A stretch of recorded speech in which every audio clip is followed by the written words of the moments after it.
ยิงจุดโทษปกสครับเศรษฐกิจ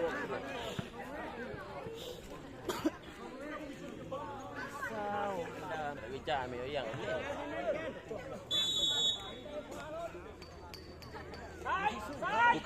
กูกระแอด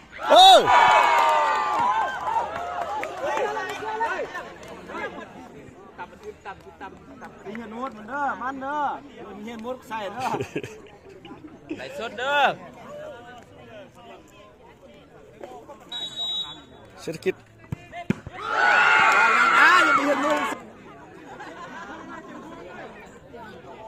ตำรวจผู้ที่ซ่อง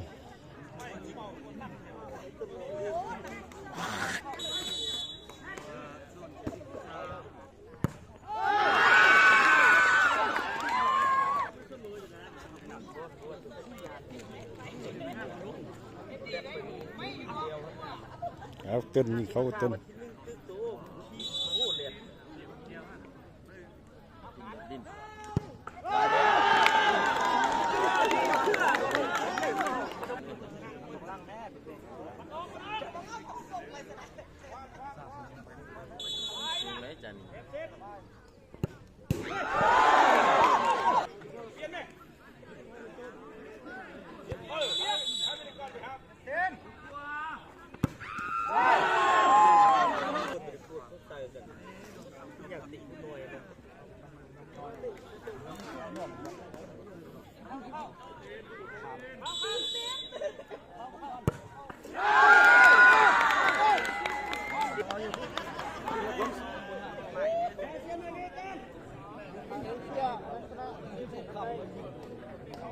เข้าหลับเจ้าครับ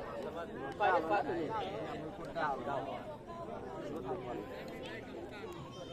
แกจับจุดโทษชัดวันนี้แล้วมันเป็นกับไอ้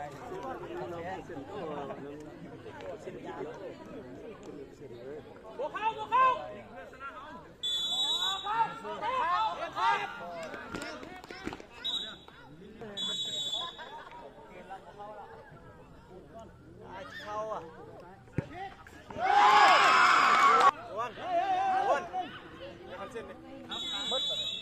ทงนั่นน่ะทงสีเขียวน่ะ